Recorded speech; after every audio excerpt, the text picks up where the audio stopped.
Ladies and gentlemen, there are few ways that are more impressive than ending a game of chess with a checkmate in 2 moves.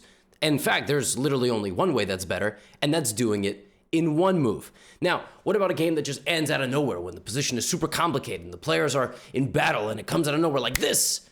Well, that's exactly what I'm going to show you in today's video. But normally when I make videos like this, you think that they're between 2 players rated 400. Today's video is a video between 2 grandmasters that ended in the blink of an eye. And one of them was doing a lot better for a while up to that point. By the way, you like my little thing here?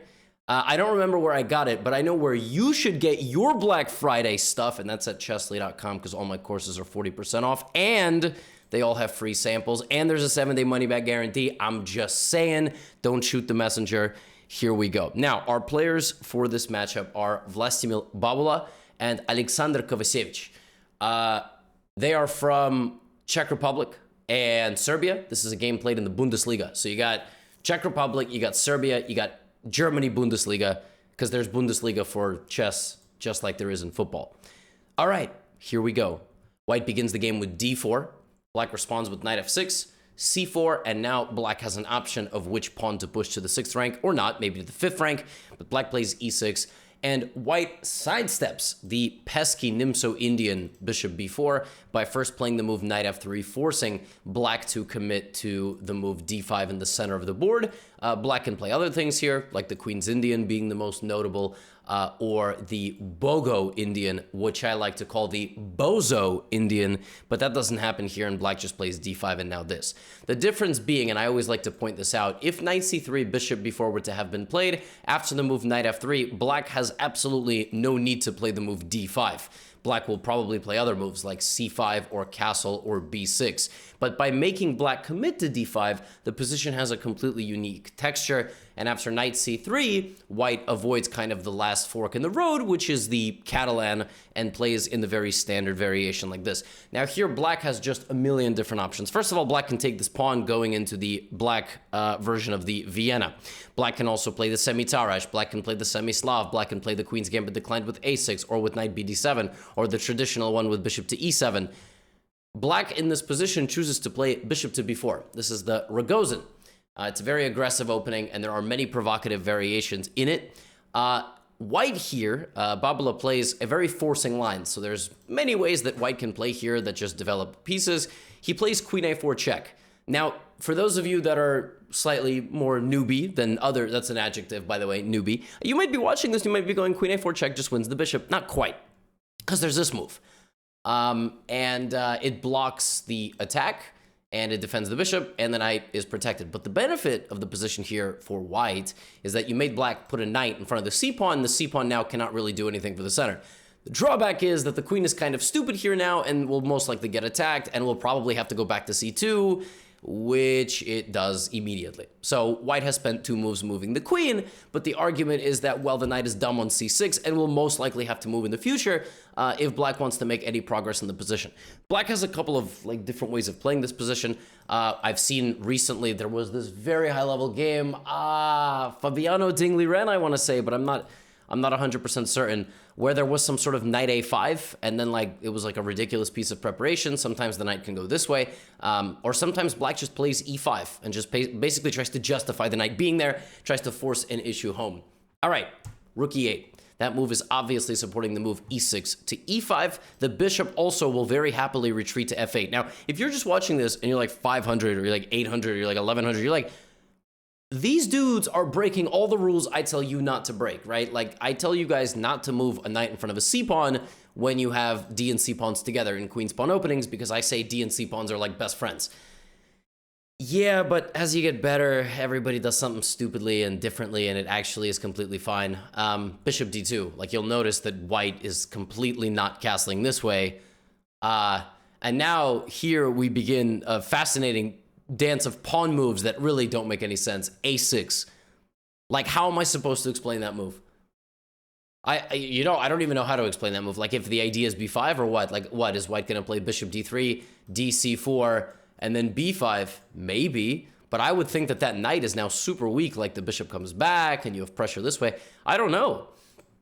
I gotta tell you, I don't really know what the idea of a6 is. But White really likes the way that Black plays a6 and plays a3. You ever been in a game and like you don't know what to do, and your opponent plays like a6, be honest with me in the comments. Opponent just plays a random pawn move. You're like, oh yeah, well I can also play a random pawn move. Stupid. You're not better than me. I can also play a random pawn move, except white's random pawn move actually attacks the bishop. Now the bishop can take or go back to f8 or d6. It chooses to retreat to d6, and it's very clear that black is completely and wholeheartedly and comprehensively trying to endorse the move e6 to e5 at some point in the future. Okay, now white can again continue developing. White can push this pawn and attack the bishop. Black actually wants that, because then black's e5 and b6 breaks get much sturdier. So instead, white plays h3, and just like copycat variation over here, black plays h6. I mean, it's just like ridiculous, right? Like both guys are just copying one another. But the move h6 is actually not, it's not harmless, okay? Like, yes, it prevents knight g5, but this pawn is now what we call a hook. Do you know what a hook is? How much do you pay attention to my videos? A hook is a pawn in front of a castled king, which can be targeted during an attack. What I mean by that is, imagine white's g-pawn got to g5. The knight would simply move. But now if white's pawn gets to g5, there will be a trade, and white will make progress into the position because the pawn is a hook, right? So having said that, white plays, takes on d5, and then castles long. Castles long is a declaration, or rather an indication of hostility, okay? This is what's going to happen here. White wants to do this, and white is completely ready for b5, b4. Now, this wouldn't have been an exciting game ending with a random checkmate in 2 if it wasn't, opposite side castling. By the way, you will notice that white took on d5 first before castling long. That is because had white delayed and played bishop to e2, black would have gone for that plan with b5 and e5, and white wouldn't have really had a time to long castle. Now, I once played a game very similar to this, actually, against a good friend of mine who might watch this video in the future. And we had a game that looked very similar to this with some slight overlap. But white decides, okay, if I'm going to attack, I need the center frozen. Like, we're not going to get through each other here, so we're going to go boop, boop, boop, and that's it. Here we go. Now, here black plays a move that I don't understand. You wouldn't be able to offer me a sum of money to even explain this move to you. Like, if I'm playing black here, and again, it's probably easier to push my opponent's pieces, why not the move b5? I don't, like, for example, that's hanging, right? But this is crazy. I mean, you're not going to do that. You win a pawn, but are you sure? Oops. Not to mention the fact that I'm threatening to sacrifice at any moment. I mean, this position looks insane. Like, this is probably a very nice way to lose a game of chess. I mean, a position is considered equal by computer, but like, I don't know. I feel like one side is about to get mated. One side is literally threatening mate in 2, by the way, mate in 3 or whatever. Anyway, so b5 just looks very natural to me. But Kovacevic prepares that move by retreating the bishop back to d7. Now, some things still apply, okay? At that level, at your level. Retreating is like a very last resort. I mean, there's usually a move going forward that's better. But the knight is now defended and b5, b4 is on the way. But bishop d7 gives one very important thing to white, okay? It's not a nice sweater. It's not a Chesley course 40% off available on Black Friday. Sale ends in a couple of days. No. What you give to the opponent here is time. Okay, we cannot waste time. Time is precious, in the words of Gary Kasparov in his masterclass advertisement. You're welcome, Gary. Get a little commission from this video. The move here is g4, and now it's white attacking black, right? But here comes b5. But here comes g5. See, this is the problem. There was the hook there, and now time is on the side. Take. I mean, listen, I got to tell you, this position does not look pleasant if you're playing black. The problem is, it also doesn't look pleasant if you're playing white. so in chess, it's always a problem when both sides are happy. That means something is wrong. When neither side is happy, b4, I mean, yeah. So, and white is in some trouble here, for sure. Now, white does not have to take. It's not checkers. White can actually play this incredible sacrifice. And the idea of the incredible sacrifice is you delay the attack, and then you just go here. And you have very nasty intentions here, which includes something like bishop h7 and knight takes f7, and then queen to g6. in some order. I think I messed that up. What was the right move order? It wasn't knight takes f7 now. Is it in this position? No, in this position, it's actually the move bishop c4. So what was the computer saying? Okay, if knight a5, then you play here, here, and here. All right, that's when the computer wants to do this, because there is no queen f6 because you just go back. Okay, fascinating. And if a5, this doesn't work because you cannot just go back because then I take. I mean, Stockfish, shut up. Honestly, nobody even likes you or asked. I know I have you on the screen, but nobody asked. Anyway, in this game, White does not do that because White's a human being and not, you know, pretentious Stockfish sitting in the back of the classroom. Stockfish is the kid in the classroom that read 3 chapters ahead in like a book and is now spoiling everything for everybody pretending to be smart. Okay? Like, it's ridiculous. Instead of that, White allows the knight in, and now a problem is going to happen. White is going to lose a major attacking piece. Right? Like, White has lost the bishop. That bishop was extremely important for the attack over here. And this knight defends this and this, right? But if Black just plays even a move like c6, I have absolutely no idea like how White is going to break through here. White can play rook g1, maybe some knight f7, but his king can always kind of run out this way, and the attack over here looks a lot faster. But listen, it's different to play the game and to make a YouTube video about the game. The players deserve credit for the fight that they've been putting up. Like here, the computer for Black wants to play queen b8, queen b3. All right, just totally disregarding this attack. Black does play queen c8. The idea of queen c8, there's 2 ideas of queen c8. First of all, you want to play bishop to f5. Okay? You want to immediately win control of that diagonal. And second of all, maybe you want to play c5 in the future, supported by the queen with an attack over here. Queen c8 is a very interesting move. But again, queen b8 is apparently slightly better, where this move, knight takes d5, just no longer does anything. Because if you hunt the king out over here, like I said, the king is just going to run away. So queen b5, and the king is actually completely safe on d8. I mean, it looks ridiculous, but there's no checks, and you're up a piece.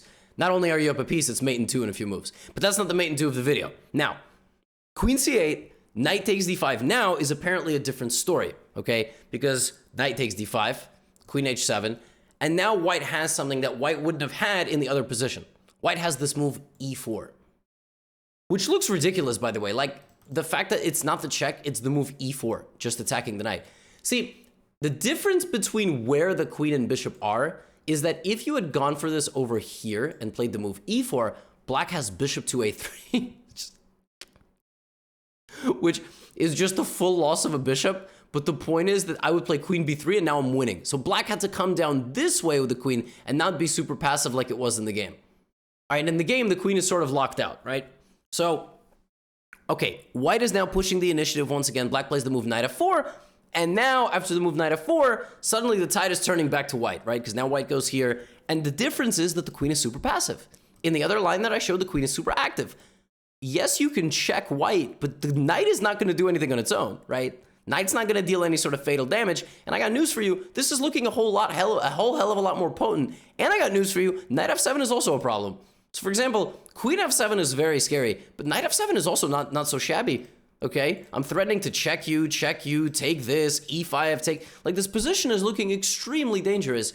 And finally, Black defends inaccurately, and that's it. I mean, the position is totally winning for White.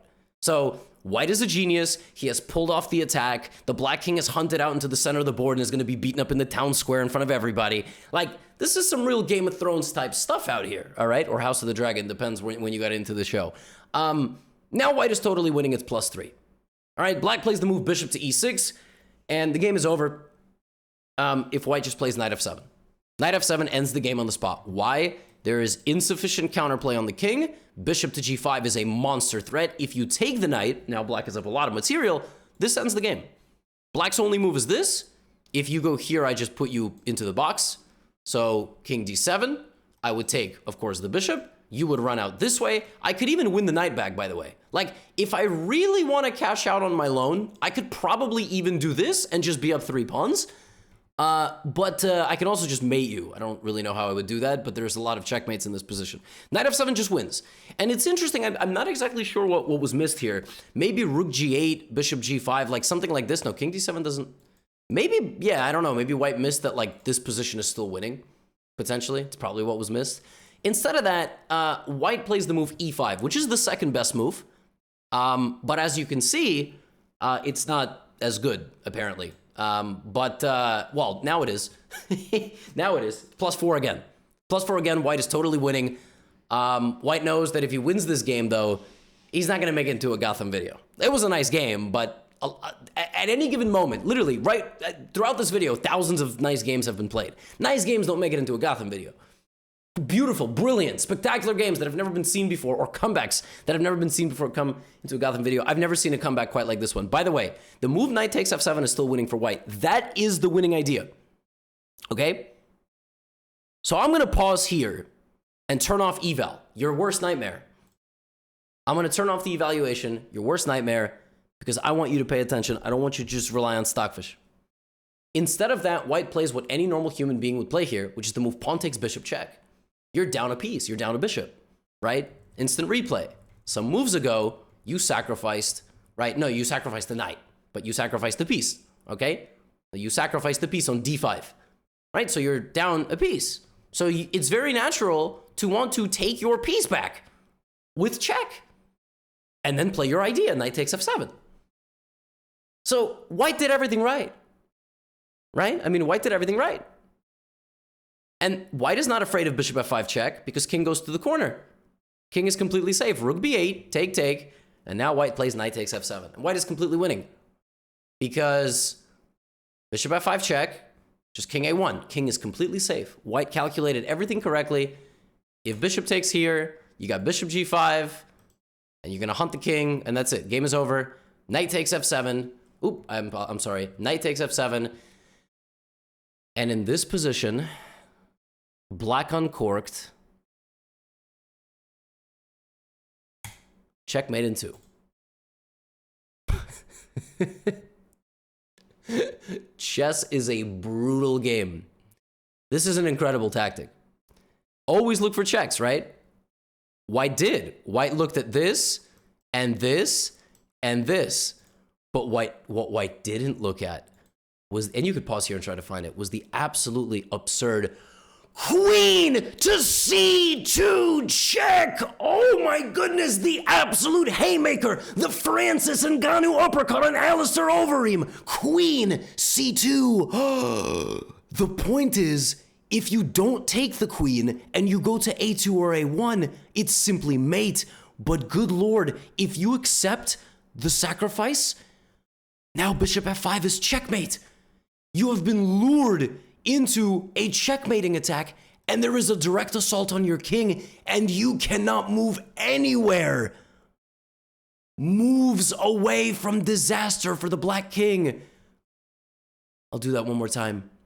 Moves away from disaster for the black king. Queen to c2. Oh my god. Oh my god. And white resigned. That is so brutal. I've never seen something like that in a real game. I've never seen something like that. Can you imagine? Like, you're like, all right, I'm gonna go win, go have like a sandwich. Queen, I mean, that's just so brutal. It's just, what can you say? I've been putting like 4 instant replays at this point. The mistake that white made was actually opening up the queen. You see, white should have multiple times already at this point played knight f7, and I'm not sure why white didn't. Again, there might be some various rook g8s, but like queen f6 looks real nice. Ed looks real nice. I don't know. I guess it's just a complicated position. You know, like if you do this the wrong way, you might just end up losing the game. So, wow. But queen to c2 check. Aren't you glad you clicked on this video? I'm glad you clicked on this video. I appreciate you watching 19 minutes into this. Hope you have a good weekend. It's currently Saturday. And World Cup is going on. We got France, Denmark later. And I'm obviously going to watch Argentina versus Mexico. Because, like, what the heck? Argentina lost to Saudi Arabia. Biggest upset in World Cup history. And, yeah, they got to win a couple of matches to make it into the knockouts. Anyway, you know who got knocked out? White in this game after queen c2. Yeah. All right. I'll see you in the next video. Get out of here.